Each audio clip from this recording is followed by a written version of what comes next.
Good afternoon, everyone. This is Lauren Margolis from Photo Shelter headquarters over in New York City. We're really excited about our webinar today with Gavin Gough, freelance travel photographer. Today we're also joined by Brenda Hipsher from X-Rite. Brenda and Gavin are going to help us go through this presentation today about streamlining your digital workflow. Brenda and Gavin, you guys want to say hi? Hey, everybody. I knew that was going to happen. Hi, Yeah, everybody. Welcome from X-Rite. We're delighted to be co-sponsoring this webinar with our Colorado Gavin Gough today. It's all yours, Gavin. thank you, Brenda, and thank you, Lauren. It's a pleasure to be here, and it's a pleasure to be here with Photo Shelter and X-Rite, and I'm looking forward to this webinar. So Gavin, do you want to start by telling us a little bit about yourself and your background? I will, yes. You can see on the screen, but I'll read it through for those of you who'd like to be read to. I'm originally from England, so I should say hello to anybody listening on the Isle of Wight. I moved to Bangkok in Thailand in 2008, but it's been 10 years. I've been a freelance photographer for 10 years this year, so that's something of a celebration coming up. I work on assignment mostly for commercial clients and NGO clients. In fact, the little picture you can see there was taken by a colleague of mine in India just last week, where I was working in Calcutta for an NGO. I produce stock work for Getty, and I work for Lonely Planet, and you can see there's one of my cover images on the Bhutan Guide to Lonely Planet, so Lonely Planet Guide to Bhutan even. So if you go to Bhutan and pick up a Lonely Planet guide, you'll see that picture. I co-founded the Bangkok Photo School in 2008, and it's been a very popular school. In fact, we totaled up recently, we've had over 500 students go through that school, so that's good. And I've led workshops, group workshops to various places in India and Southeast Asia. So that's me in a nutshell. Great. And we're going to kick off today's webinar kind of by talking about how you transitioned from film to the digital world and what you see as the pros and cons versus the two. Yeah, thank you, Lauren. The reason for the ebook that I put together, and the reason really for this webinar came about as something of a challenge I found when I moved from shooting film to shooting digital. In fact, the best way to explain that is if I give you an example, probably. I went to Tibet in 2001, and that was one of the first kind of major photo expeditions that I'd done. I was shooting film at the time. When I went, before I went to Tibet, in fact, I went to London and I picked up 100 rolls of Fuji Velvia slide film. So that's 3,600 frames available for 2 weeks. There are good things and bad things about shooting film, and there are good things and bad things about shooting digital. Let me go through some of the pros and cons that I found.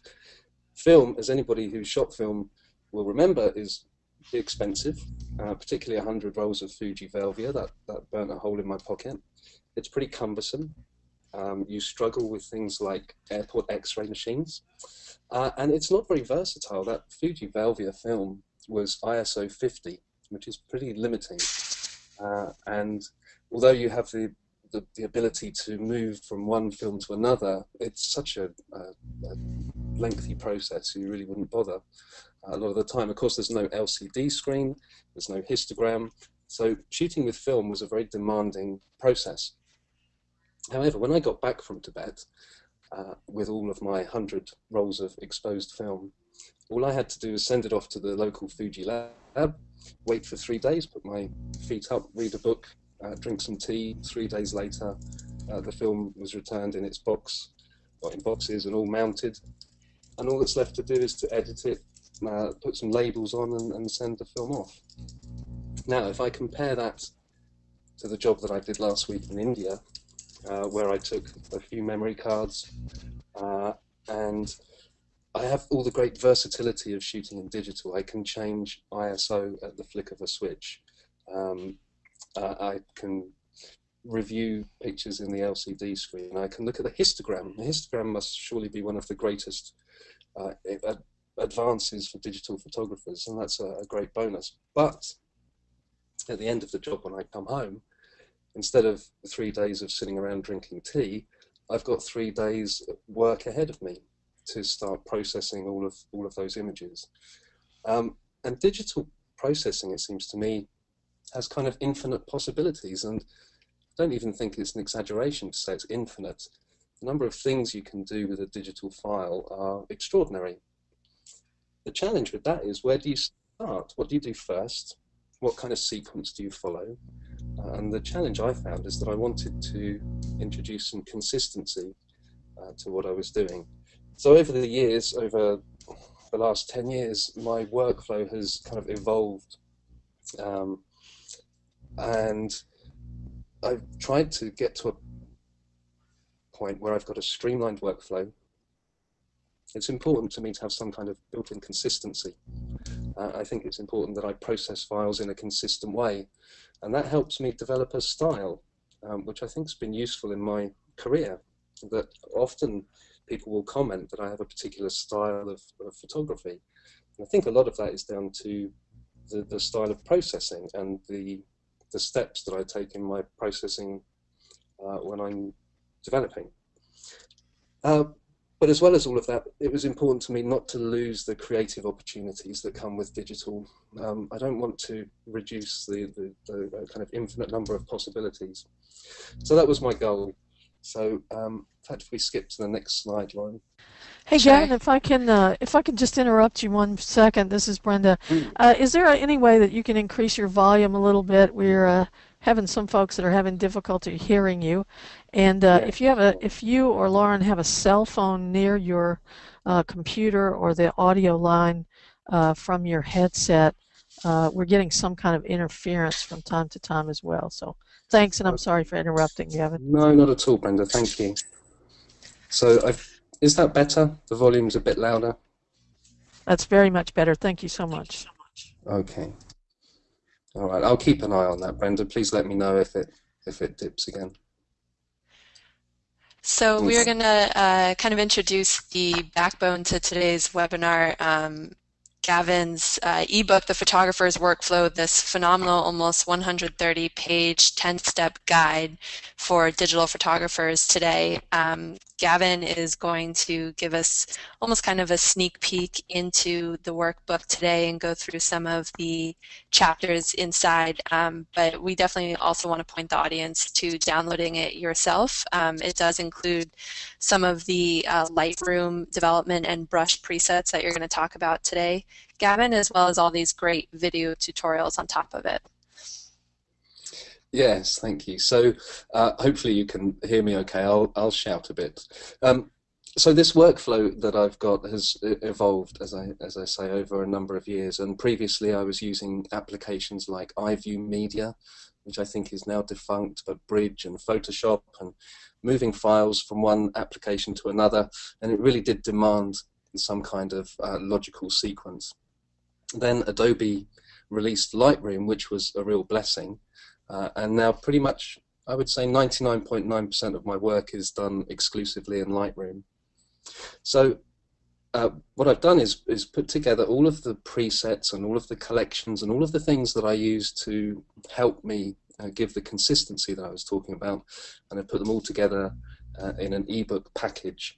So as well as the book, if you download that, you'll get the presets and all of the brushes and various other things.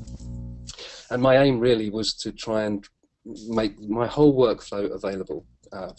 So that's what I've tried to do. So we were going to, since it is 10 steps and very comprehensive as that, we kind of broke it down into the 5 out of 10 steps we're going to cover today. Is that right, Gavin? Yeah, that's right. You said we could only have an hour, so I thought maybe we should reduce it to 5 steps, otherwise we'd be here all afternoon. So we're going to look at data management and the importance of data security. We're going to look at the workflow steps and the markers that you can add to your images, flags, ratings, labels. We'll look at the importance of color management, and then we'll finish up with some image processing. And I'm not going to go through and process an image, which would take too long, but I'll show you some of the concepts behind the things that I've put in place when I'm doing my image processing. Okay, great. Um, and we were going to start by kind of talking, you said some random giveaway tips for working in the Yeah. field, some things as a travel photographer going basically all over Southeast Asia, some little tips and tricks that you've learned along the way. Yeah, and these are things that you might not read anywhere else, but these are practical things that are just random things that have been useful to me at various times. Um, the first one is not something I've read anywhere else, but I'll tell you a little story. I was working in Nepal in, I don't know, 2 or 3 years ago. There was a downpour of rain, which made everybody run around. They would get their umbrellas out. People were skipping over puddles, and photographically, it was a very appealing moment. But standing out in the rain for half an hour didn't do one of my cameras an awful lot of good. So when I retreated to a cafe to dry off, I found one camera was okay, and the other one had certainly gone a bit wobbly. But I remembered I couldn't kind of get it to work, and then I remembered that I'd recently installed a firmware update from Canon, and I think all manufacturers issue firmware updates now and again. And I still had the software or the firmware on a memory card. So as a last resort, I stuck the memory card in the camera, went through the menu and found the option to upgrade the firmware. And lo and behold, it fixed the camera. The camera has been fine ever since. So now I'm in the habit of keeping firmware installed on a memory card. I keep that handy. It's in a camera bag. In fact, a colleague of mine, I don't know if Jack Kurtz is listening, he may well be, but Jack Kurtz lives in Bangkok. We were in Myanmar recently, and I think the humidity there was so great that it affected one of his cameras. And temporarily, he was able to perform the same trick, just reinstalling the firmware, allowed him to use the camera, certainly for a short time until he got back to Bangkok and was able to get it serviced. So I recommend that. Download whatever the latest firmware is, perhaps the last 2 versions of the firmware for your particular camera, stick it on a spare memory card, and then keep it somewhere safe in your bag. Awesome.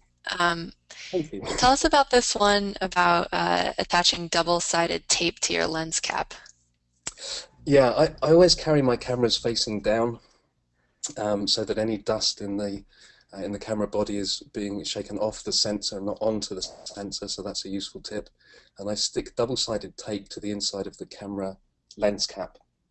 And again, that's just collecting any dust that's floating around, and it's taking it off of the lens and onto the sticky tape. You just want to make sure that there's a sufficient space between the lens cap and the lens, that the tape isn't touching the front element. But that's useful. And don't stick the lens cap in your pocket where it will just collect lots of lint. But yes, so that's a good way of helping to keep the lens clean. Sorry, go on. No, I was just going to say, I also like this one about carrying printed model release forms. I read a blog post on Matt Brandon's blog a while back. He had kind of someone was interested in licensing one of his images, but he hadn't received a model release from the person in the photo and was kind of having this ethical debate if he should sell the image anyway. Right, and I remember that blog post of Matt's, and I think he actually managed to get in touch with somebody who was able to get the model release. But there are model release apps for your iPhone, iPad, and I certainly use those. But the route of least resistance is often to have a printed form, and if you're in any way hoping to sell images, then having printed model release is very useful. So you can easily Google model release forms and download. There are a number of resources where you can download those. And I'll just skip over to this last one here about turning off your camera's instant review option. In your book, you kind of have a funny way of saying it, that it's, you know, as photographers, we get instant gratification with the digital cameras these days, being able to see what we shot immediately, but you're suggesting to actually turn off that option. Yeah, exactly that. And you'll have to cut me short if I go on about this for too long, because it's a bit of a bugbear of mine. But digital photographers seem to have developed a nervous tick, whereby when we take a photograph, we immediately look at the back of the camera, and the cameras have that review switched on by default. I think it's a good idea to switch it off, because that kind of Pavlovian reaction to taking an image means that you are disconnecting from your subject. And if you're a portrait photographer, particularly if you're a travel photographer, taking street portraits, you may have worked very hard to establish rapport with your subject and make them feel comfortable. And then you take a shot and immediately look away. So you lose the connection. It's also kind of rude, I think, to be looking at an image of somebody else, which they can't see.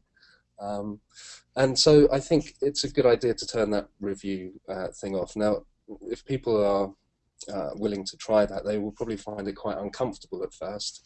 And they will also notice that they, just from force of habit, are looking at the LCD screen, even though there's nothing on it.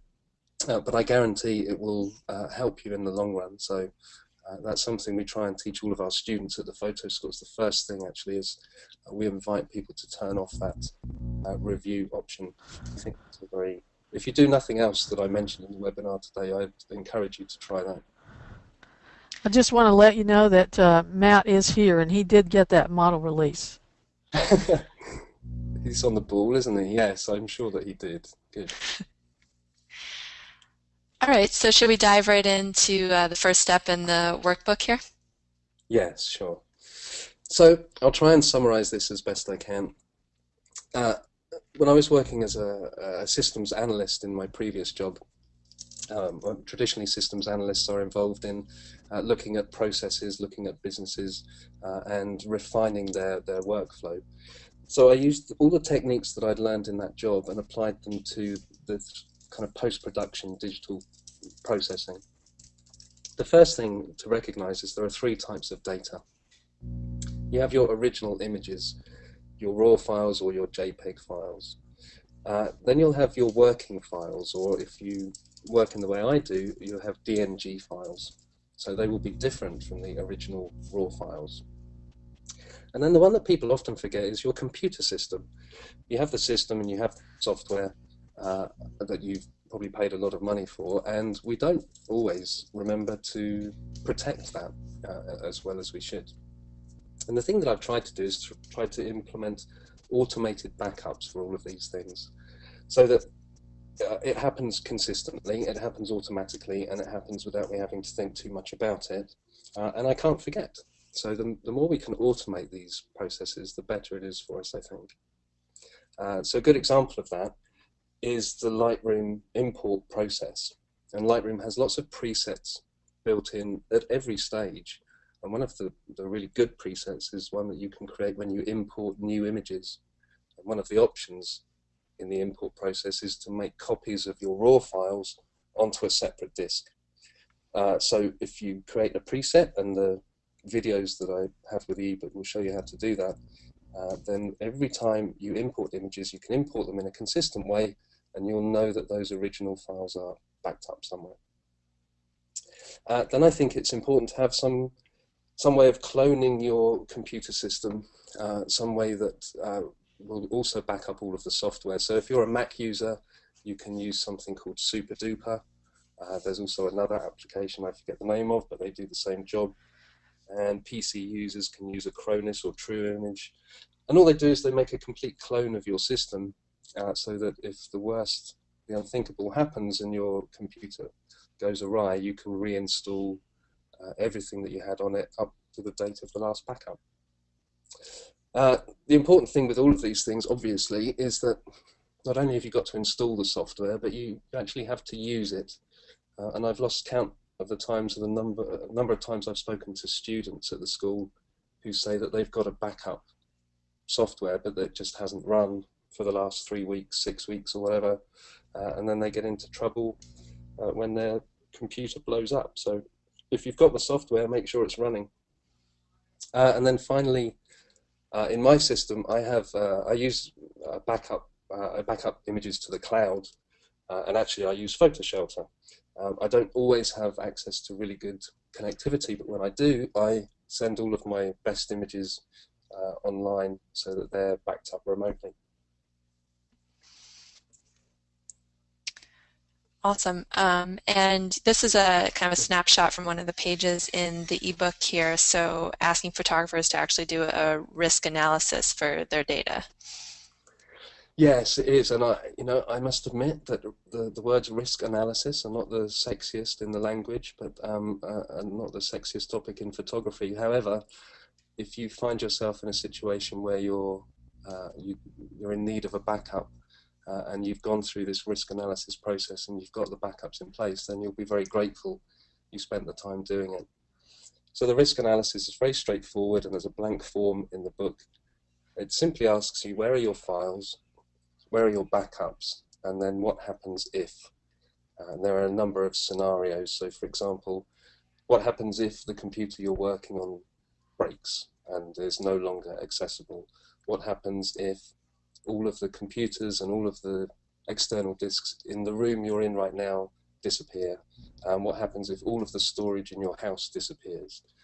And going through that process will help you identify any gaps, and then it will also suggest easy solutions for filling those gaps, so that you're left in a situation where, if the worst happens, you are quickly and easily able to recover the data that you need to carry on working. How much space do you find you need, Gavin, on an external hard drive, for example? And are you literally backing up every image in your archive? Yeah, the way I work, Lauren, is that every raw file I take is backed up, and every raw file I take is kept. So those are like digital negatives.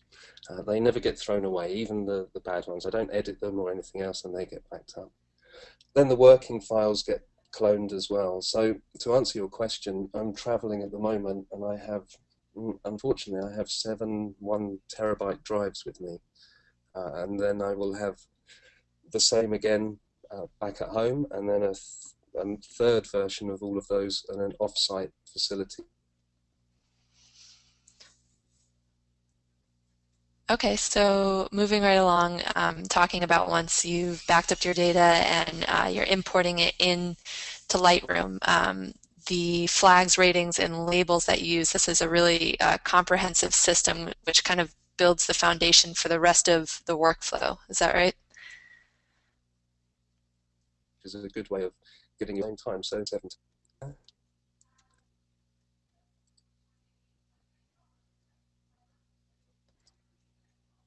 We might have dropped you out for a second there, Gavin.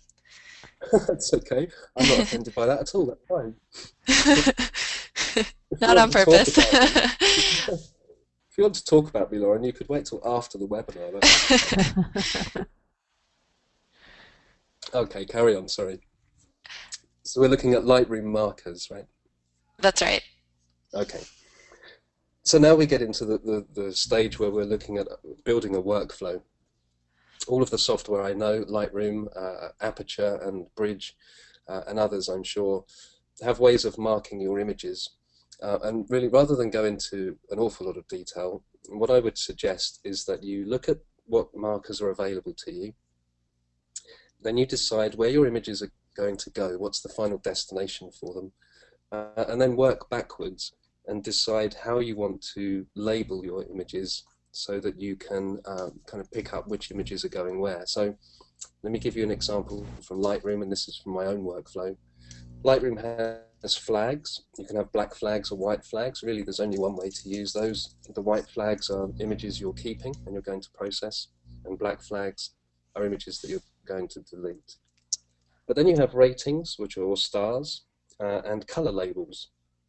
It doesn't really matter how you use them, as long as you adopt an approach which you can then maintain consistently. And I think the crucial thing is that once you've got your system in place, you have to then stick with it.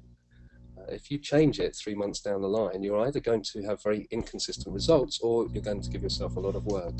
So I'd recommend that if you're a digital photographer and you're looking to set up a workflow, you give yourself the luxury of half a day to sit down and write out exactly what you're going to do with your images and how best to mark them. So to go through my example, I use ratings to indicate where the images are going to end up. So 5-star images will be on my blog, and they'll be in my PhotoShelter portfolio. 4-star images will go into PhotoShelter as a backup, and they'll also be searchable by clients or potential clients, but they won't appear in the main galleries. I use 3 stars to indicate images that are going to be sent to a client. So they won't appear in my portfolio, but they'll be going off as the result of a client assignment.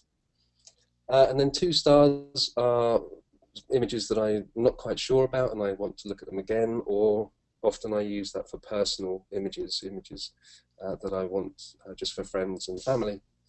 And 1 star images are images that have been reviewed and they're not going to go any further. And just a point on that, it's really important to, if you're going to use this process, to rate every image. And then you know that any images which don't have a star have yet to be reviewed by you. So that's a good way of indicating which ones still have to go through that process.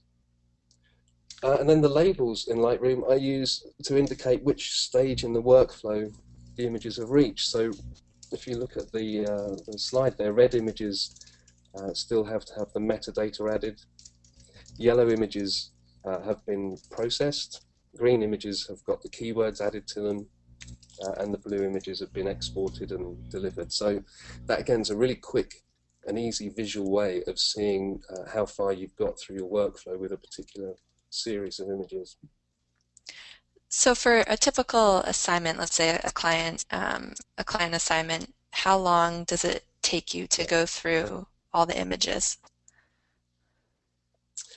Actually, I've got it down to a fine art now, and without wishing to go on about my ebook too much, the workflow that's in there helps me so much, and it's been fine-tuned so much over several years that I can go through this process of certainly rating images and getting them to the point where they're ready to be processed really quickly. I don't know to put a time on it. If I've just worked for 3 days in India for a client, I can go through the probably 1,400 images by the time I've taken out the rejects.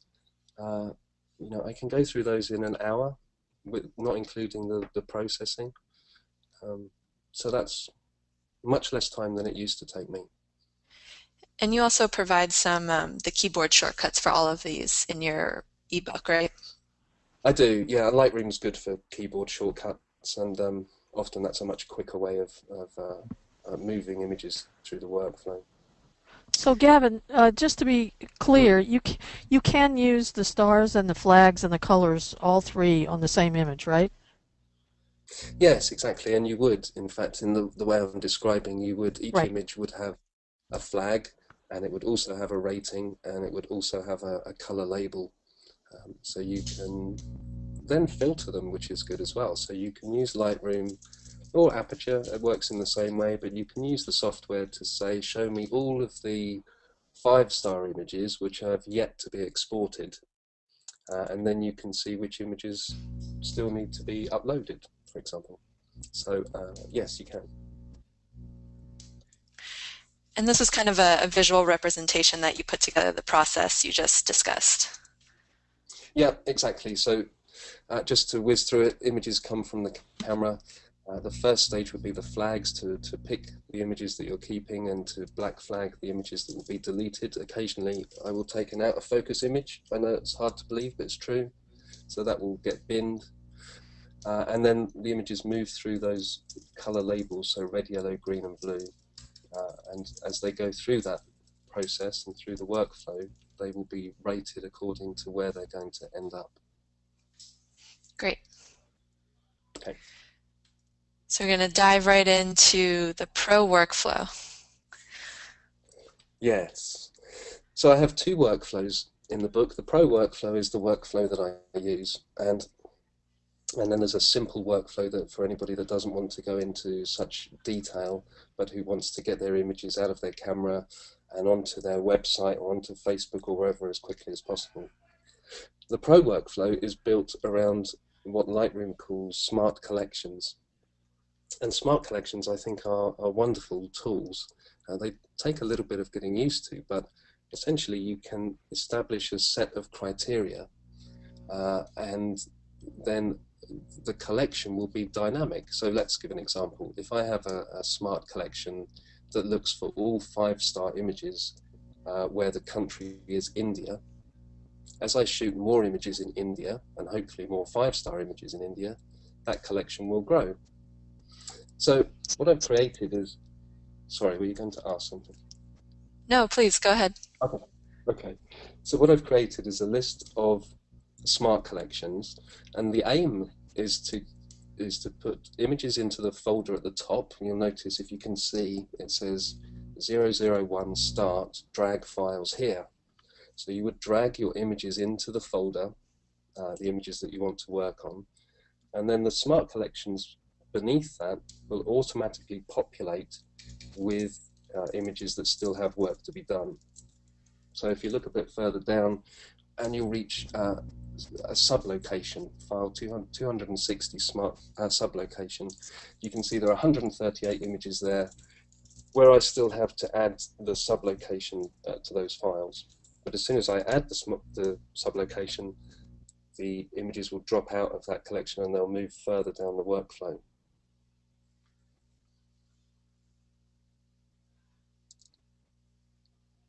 Okay, that makes sense?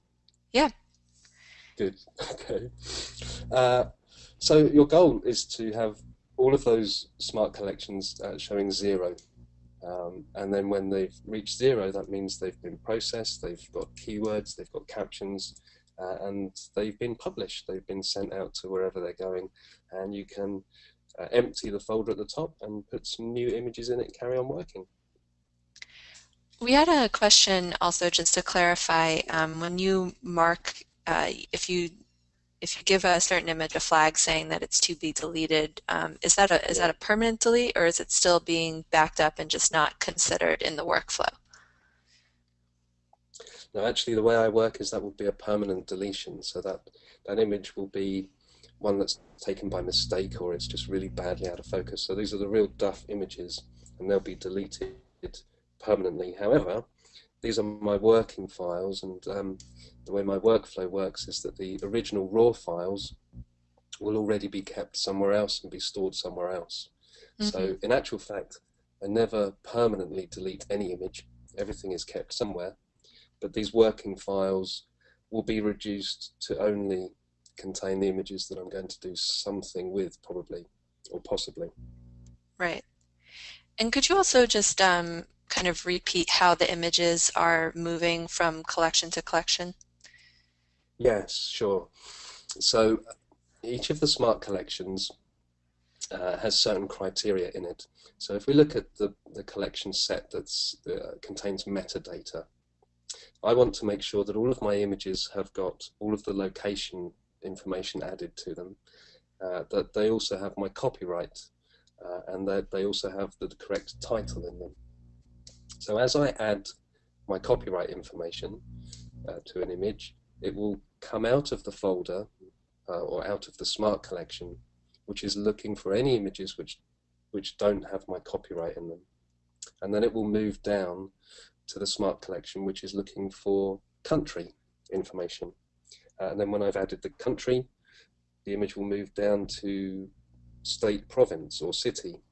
So yeah, so the way it works is that you'll move from top to bottom. The images will move from the top of that list down to the bottom as every step is completed. And there was also a question about whether you use one big catalog to archive all of your images, or are these new ones for every shoot that you do?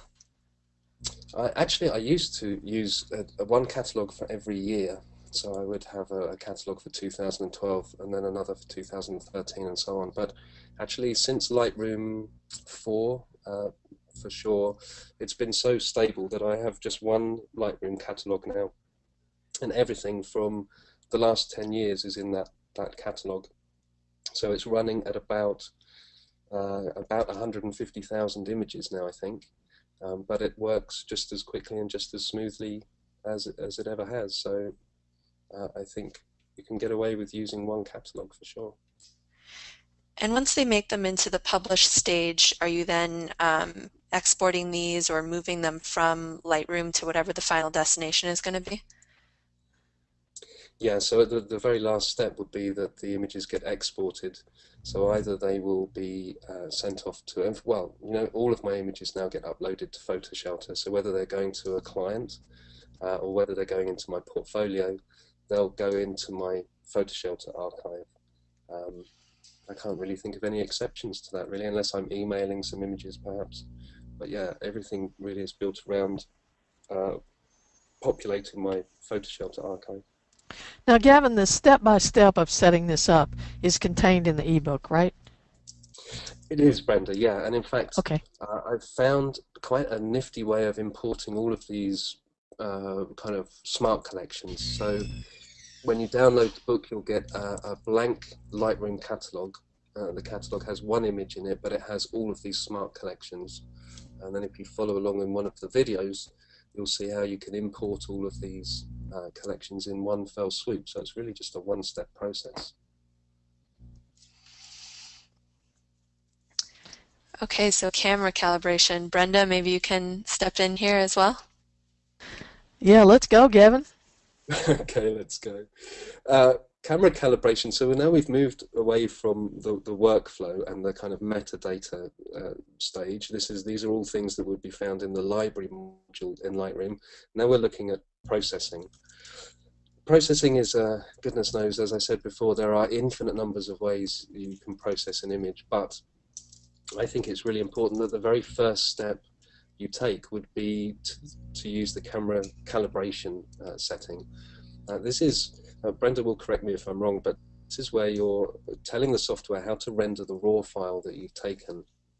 And you'll know on your camera, you may be familiar with various picture styles if you've got a Canon, and they're called something similar in a Nikon, but I can't remember what it is. But anyway, you'll be familiar with terms like camera faithful, landscape, neutral, portrait, standard. And you'll find all of these in Lightroom. Depending on which camera you use, you'll find similar terms in Lightroom that you'll see on your camera. You should start with this, I think, because as I say, you're telling the software how to render the raw file. And there's really no point in making any white balance adjustments or tone curve adjustments or anything else until you've fixed this. Now, the camera profiles that are built into Lightroom are okay. They have a number of different variations, but it may not come out very well on the webinar screen, but on this slide you can see a picture of a monk with very deep red robes. And then there are 4 examples of the different profiles that could be applied to this image, and certainly the top 2 you can see are much more orange than the bottom 2. The standard and the landscape profile give a much more orange and a much less realistic interpretation of that image. So the neutral and faithful profile might be the way to go, but you'll have to play around with those. It's best to go and have a look, and as I say, I really would encourage you to make this the very first step. In Lightroom, it's at the very end of the develop module. It's down at the bottom right of the develop module, so you have to go to the very end of the screen to find it. But it really should be the first step in your process. However, on that slide, you'll also see above the standard and faithful and landscape, I've got some other profiles built in. And these come from the X-Rite color checker passport that I use. So if we look at the next slide, Lauren, I'll talk about that. Yeah, it's very interesting, Gavin, that first of all, a lot of people don't even know that these camera input profiles are actually there, that they're being applied. So that's the number one interesting point. And the second issue is that no matter what you use, unless it is a custom profile for your camera sensor, you can't have any real assurance that it's producing the color that you actually captured, right? No, exactly, and this is really crucial. And you're right, Brenda. I think very few people realise that it's there, and certainly when we do classes at the school where we talk about this, I would say 1% of students are using this on any kind of regular basis. So you're also right that unless you've got a profile set up for your particular camera sensor, you're really kind of guessing, and I don't like to be guessing about these things, and I don't really like to be making compromises. It's about compromise, I think. And if you're going to the effort of taking photographs, you've bought the gear and you're putting the time aside and everything, then and particularly for me, where it's a career, I think it's important not to be guessing at stuff. I like to be sure about what I'm doing. Well, and then there's the issue of trying to match cameras, right? I mean, I have two Canon 7Ds, and the sensors are very different in them. It's true, and it's actually quite remarkable. I have two cameras, I shoot with two cameras, and if I take two photographs of exactly the same thing with those two different cameras, and then I go and put them into Lightroom, there are differences, and particularly I notice with reds and oranges, they render slightly differently. So every camera sensor is different from every other camera sensor. So how do you standardize this stuff, and how do you stop guessing, I guess is the question. And I'm not just saying this because Brenda's here, but this color checker passport has been a perfect solution for me. So essentially it's a color target, and this particular one is wrapped up in plastic. It folds up and it's very sturdy, and it's quite small. It's easy to slip into your pocket or a camera bag, and it weighs absolutely nothing, so it's very easy to carry around. And Brenda will tell me if I'm wrong about this, but I think essentially what it's doing is you'll take a photograph of the color target, you put the DNG file into the software. The software knows what those colors should look like. It will compare that with how the colors actually look, and then it will create a profile allowing you to convert your DNG file or render your DNG file in such a way that the colors are reproduced accurately. Does that sound right, Brenda? Yeah, it's exactly right. It works like any other color management because the software knows, as you said, exactly what those color patches values are supposed to be. That's how you can make two cameras look alike. Now, there's also a plug-in that installs in Lightroom where you can actually produce these profiles right inside Lightroom as well. So Right. it can be even easier. But yes, if you're in Adobe Camera Raw, you certainly can use the standalone software. Right, and you're right. It's the plugin that I use in Lightroom. So it's very easy to do.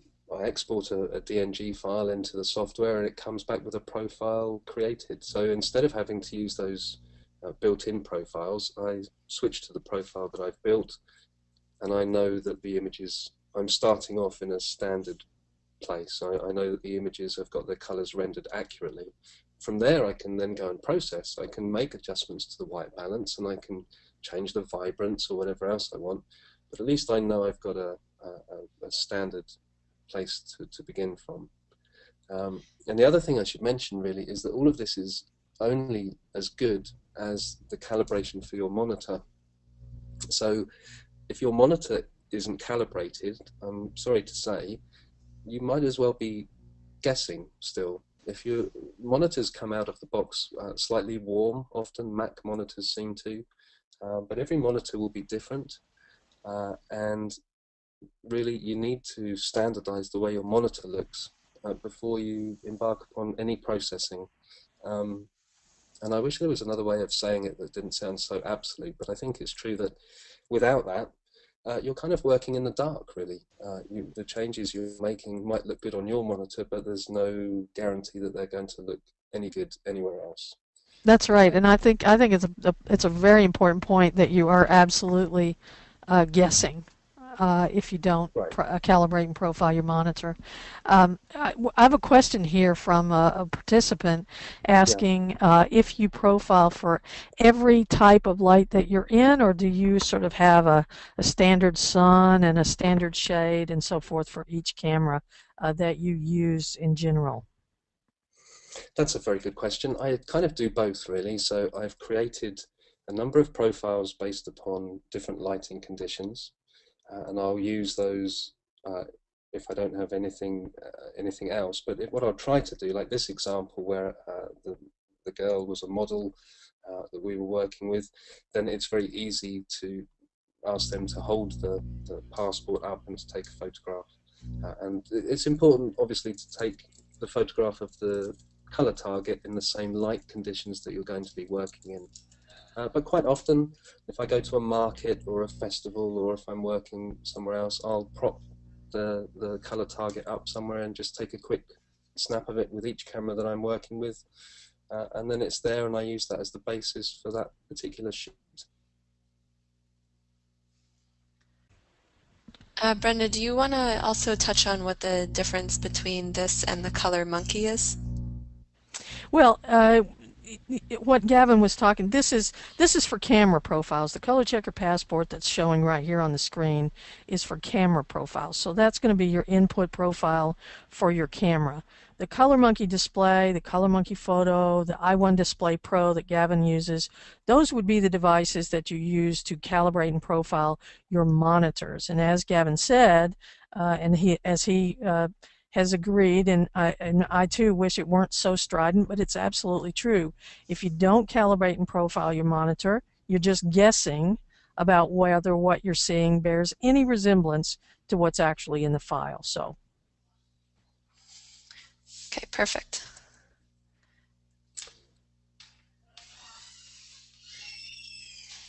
Good. Okay. So now we're looking at having dealt with the camera calibration and making sure that we've got a profile that's appropriate for the image that we've taken and appropriate for the camera that we've used.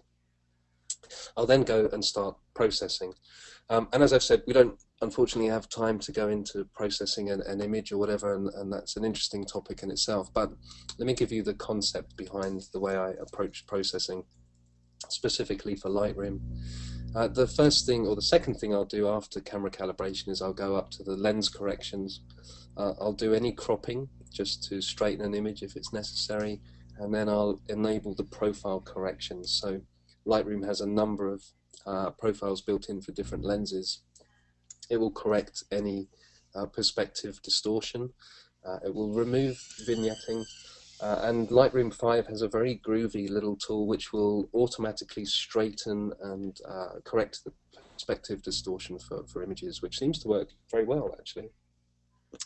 One little caveat for that, though, is that when you use the lens correction tool, it will remove all the vignetting from your image, which sounds like a good thing, except I've noticed that particularly in shadow areas, it can lighten them so much that you start to introduce unwelcome noise into the edges of your frame.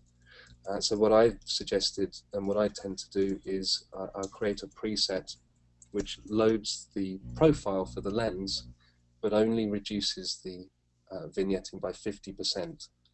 So I don't like to use the whole vignetting option, and often you might reintroduce a bit of vignetting later on anyway, just to focus attention on your subject. So profile corrections, good. Lens corrections, very good, but just be cautious about what it's doing to the vignetting around the edges of the frame. Okay. Talking about presets, which I've touched on earlier in the webinar, when I started working in Lightroom, I was obviously thrilled by all the different settings and values that I can change. But what I noticed was that I was spending a lot of time moving sliders up and down, making small variations to things, which probably weren't that noticeable, and I was struggling to know when I was kind of hitting the right value. That was a clarity setting of 18 better than a clarity setting of 23? Well, probably doesn't make an awful lot of difference. So what I did is I made use of the presets, the development presets that Lightroom has. This allows you to select a value on a particular setting and then record it. It's very simple. So I started with exposure settings. And on the left of the screen, if you can see, there are a number of positive and then negative exposure settings. And they go from a range of +2 to -2 in 1/3 of a stop increments. So this mirrors the way my camera works, that I can change the exposure compensation on my camera by 1/3 of a stop increments. And then by clicking on these presets, I can also change the exposure in my digital file by 1/3 of a stop increments. So that seemed to me to be a very quick and easy way of adjusting exposure without the kind of the need to go through and move sliders up and down, which can be time consuming. Beneath that, I've got white balance settings. Now these actually mirror pretty much the default settings in Lightroom, but I noticed that the daylight setting, which I most often use, which has a Kelvin setting of 5,500, for those who are technically minded, can sometimes be a little bit warm and a little bit yellow. So I've added some extras where the temperature is slightly lower, 5,300, 5,100 and so on. And again, instead of moving sliders, I can scroll down this list of presets and I'll just click on a white balance setting. If it's not quite right, I'll click on another one until I get the one that I'm kind of looking for. None of these are final, of course. These are only quick ways. They're just shortcuts of setting a value on a particular setting. But once you've set a white balance setting of 5,100, it doesn't mean that you can't tweak it a little bit to get it exactly where you want. This is kind of just a quick and dirty way of getting a kind of basic development for your image. Let's have a look further down, Lauren, as well. Down here, right? Yeah, so clarity. I use clarity a little bit. If you don't know what that is, I encourage you to open up Lightroom and just play around. The clarity values in Lightroom 4 and 5 are actually quite strong now. So if you go up to anything above 20 or certainly 30, you'll notice a very strong effect. So I tend to use clarity values of only about 10, plus 10 or minus 10. But all of those are in there. So from plus 100 to minus 100 in different increments. There's plus 10, plus 20, plus 30, whatever. And again, instead of moving the slider, I'll just move down, scroll down, click on the clarity setting that I'm looking for. And that tends to be okay 99% of the time. Vibrance, likewise, there are some plus and minus vibrance settings. Vibrance, the quick description, it's vibrance changes the saturation of an image. The color intensity, if you like, but crucially, it doesn't affect skin tones. So if, like me, you take a lot of portrait photographs, you might want to, let's say in this example, you might want to make this girl's dress a nice blue dress, of making her skin tone look artificial. So vibrance is a much better option than saturation. Then tone curves as well. You could spend an age moving the S curve around to change the contrast in an image. So instead of doing that, I've created a number of presets. One of the most useful ones is the recovery one. Actually, if you're taking an image and it's very contrasty, the recovery setting preset that I've put in there will bring back details in the highlights and in the shadows at the same time. So that's quite good. And then a series of vignettes as well, and I've named the vignettes according to the values that they're using, and they just they move from quite a light, subtle effect to a much stronger, darker effect. Sorry, go on. No, I was going to say, and Gavin, just to clarify, these are all presets that you've taken the time to create, right? Yeah, and I mean, I'd be lying if I said they were complicated to create, but I think what's useful is having a sequence of them. And what I tend to do when I'm processing now is I'll start at the top of the list. I have a preset for clarity and vibrance, and then I'll just move down exposure, white balance, tone curve, vignette, and then there's a couple at the bottom for sharpening and reducing noise. And I find that I can get the kind of 9/10 of the way through processing an image just through sliding down that preset panel and clicking one option within each section. And are these, which one of these are available when people download your ebook? All of them. I'm that generous. Yes, so all of those, all of those come with the ebook package, so you can download those. And I think they're a good starting point as well. That it's very easy to edit one of those and to see how it's built, and then you can go in and create your own and tweak them and add to them, so you can establish presets that work for you. Great. So are we ready to go on to the publishing and delivery phases? Yes, of course. So going back to the workflow, we're going back to the library module now. When you've finished your processing, you will perhaps use a color label to indicate which images are ready for delivery. And I'd like to recommend this little plugin. It's an independent third-party plugin, and I don't know if Paul is listening, but if he is, I apologize for perhaps mispronouncing his surname. Paul Campuis made this plugin, which essentially it links Lightroom to PhotoShelter. So it will allow you to identify images, to publish images to PhotoShelter, to your personal archive.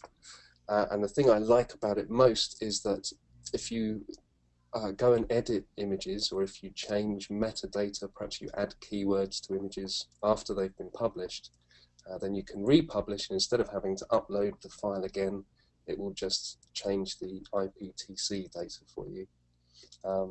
And there are other good things about this plugin too, but I should probably point out that this is not an Adobe plugin, it's not a PhotoShelter plugin, it's an independent thing.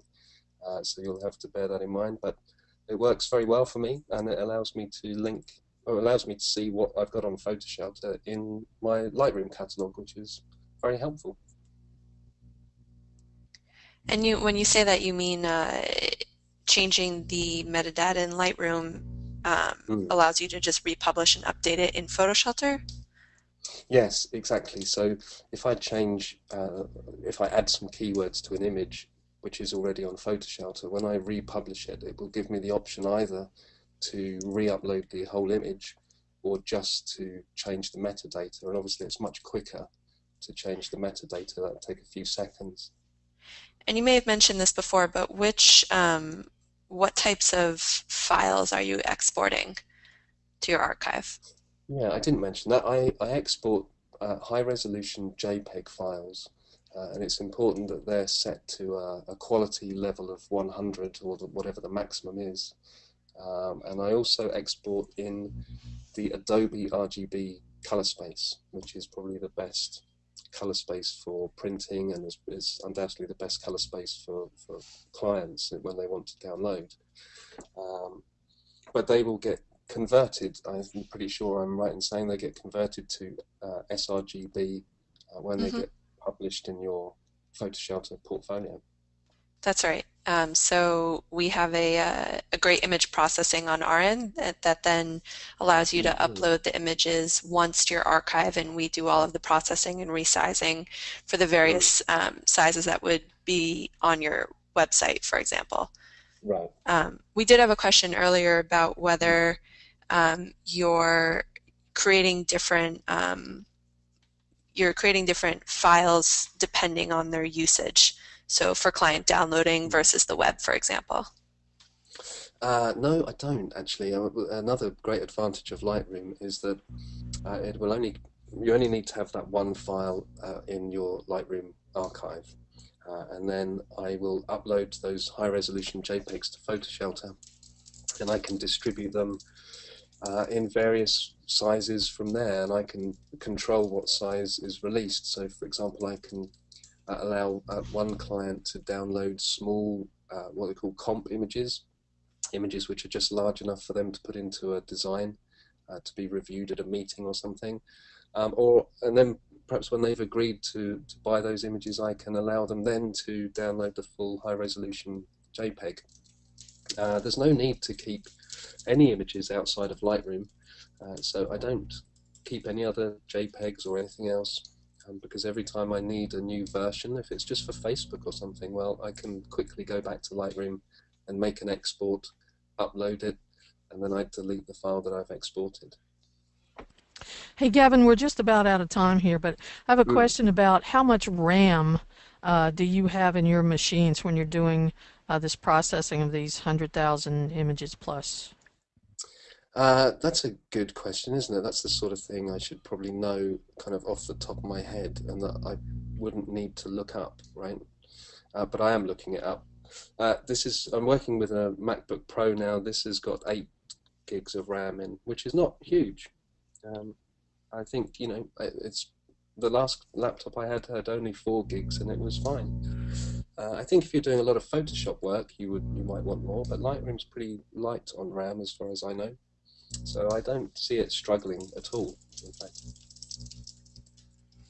So let's Since we are running out of time, just quickly go through the last slides here. We were just showing Sure. a back-end screenshot of your PhotoShelter archive to give people a sense for how you've decided to organize your online portfolios, essentially. Yes, well, Lightroom is, sorry, PhotoShelter is good because as you can see there, it allows you to keep galleries that are listed on your website and then galleries which are not listed, which you might be useful to store images in an archive. Maybe you don't want them in your portfolio, maybe you want to make them available to a specific client, or maybe you just want them in your archive so that they appear when a search is performed. But what you see there is kind of a reflection of what you'll see in my Lightroom archive as well. And your new online portfolio. Yes. Well, this is Beam. Okay, Beam is PhotoShelter's new website design, and am I right in saying that Beam is a public beta as we speak? Is that correct? Yep, that's right. If you currently have a PhotoShelter standard or pro plan, or if you sign up for one, you'll be signing up for PhotoShelter essentially. So some of these archiving and delivery tools that Gavin's talking about, but then also you'll have access to these new portfolio templates by Beam. Yeah, and Beam, honestly, I'm so pleased that PhotoShelter has come up with Beam because it answers so many of the things that I've been waiting for a long time. And it works ever so well. I've been very fortunate to be able to see a preview of this a little while ago when it was released in a private beta. But you know, PhotoShelter are very good at making your images look very good. And I talked earlier about not compromising when it comes to color management, and I think when you've put all that work into creating your images and making them look beautiful, you shouldn't really kind of compromise on the last step of the process. You really want your images to look as beautiful as they can. So I know for a fact that PhotoShelter put a lot of work into presenting your images in the best way possible. And these new website designs do just that. The one we're looking at is full screen. The way that the galleries are shown on the front page is very nice, that when you hover over different gallery titles, a different key image will appear. And then if you click on one of those, you'll skip directly into a slideshow. And then it's also easy to look at thumbnails. You'll see at the top of the screen there are some very small icons there. It's kind of clear what they do, but they're not intrusive and they don't distract from what you want people to see, which is your images. So the thumbnail views come up very easily, and I notice as you move your browser around, if you've got different size screen, different size browser, then the thumbnails are kind of jiggled around. I don't know what the technical term is, but they're reformatted so that they look good. Yeah, responsive, so it kind of doesn't matter what size monitor someone's on, the images will, as you said, you know, rejigger to fit that particular screen size. Yeah, I think responsive is a better term than jiggled around, but whatever. I think whatever it does it very well. And also these are HTML5 pages, so they will work on an iPad or a mobile device, and that's important for me because I know a lot of editors and a lot of art directors will be reviewing photographers' websites on their iPad when they're commuting or something. So being able to present my work to them on the move is great. And you know, whilst Flash websites are, I guess what they say, you know, they can be Flash. If you can't see them, that's no good. And if your art director can't see them, those people are not going to come to you. And that's, if photography is your work, that's an important consideration. So maybe we'll kind of skip through some of these images here so we can tell people where to get your ebook, but we're essentially trying to show then how your PhotoShelter archive integrates with Beam, and that people can still buy and download your images from your Beam website as hosted by PhotoShelter. Yeah, and not to skip over that part, that little button that says add to cart or add to Lightbox. Again, if you're making a living from your photography, having the kind of route of least resistance between people seeing your images and being able to license them is really important. So that works. You want to give us a quick summary here, Gavin? Quick summary is kind of what it says. The most important things I'd like people to take away is to try to resist the urge to chimp. Chimping is when you're looking at the LCD screen of your camera. If you can break that habit, I think it will be a good thing. Consider your data security. I mean, whether you download my ebook or not, I'd like people to go away and just think about where is their data stored and what will happen to it if there's a, one of your disks is corrupted or something. To try and establish a consistent workflow, we talked about that. The importance of color management, and as Brenda and I both said, that really, unless you have some kind of color management in place, you really are only guessing at what you're doing, and your processing is kind of a shot in the dark. To have a streamlined processing system, which we talked about when we looked at the presets in Lightroom. And then finally, to have a way of presenting your images as well as they possibly can be. Okay, great. Gavin, thank you so much for your time and sharing all this information from your ebook. We definitely want to point people to your website where they can download the ebook. Do you have any special information or details about that process? No, hopefully it's quite simple, and if people are interested in downloading the whole package, then they can go to my website. There's a link that's very obvious in the menu bar at the top, or alternatively the full link is on the screen there. So it's just gavingough.com/photo-workflow. And you wanted to point us to this event that you're at right now. Yeah, at the moment, actually, I'm in Istanbul, but on Thursday I'll be traveling to London, and this event, Travel Photographer of the Year Live, is going on all weekend, and there are some tremendous speakers speaking at that event. I'm not sure if there are any tickets left, to be perfectly honest, but if there are, you should go and snap them up if you're going to be in London. I'm speaking on Saturday and Sunday, and also taking part in a panel discussion too. But go and check out, it's tpoty.com. Great. And Brenda, do you want to point us to the rebates people can get for the X-Rite products? Yes, in a couple of days, folks, we'll be sending you an email at the same email address you used to register for this webinar. So if it's not your usual email address, please be sure to check that. You'll get those rebate certificates in an email along with a copy of where you can find the archive on the X-Rite site, and this will also be archived on the Photo Shelter site. So thank you very much, Lauren. Thank you very much, Gavin. We really appreciate this webinar today. We've gotten a lot of good comments, and it's been a lot of great information.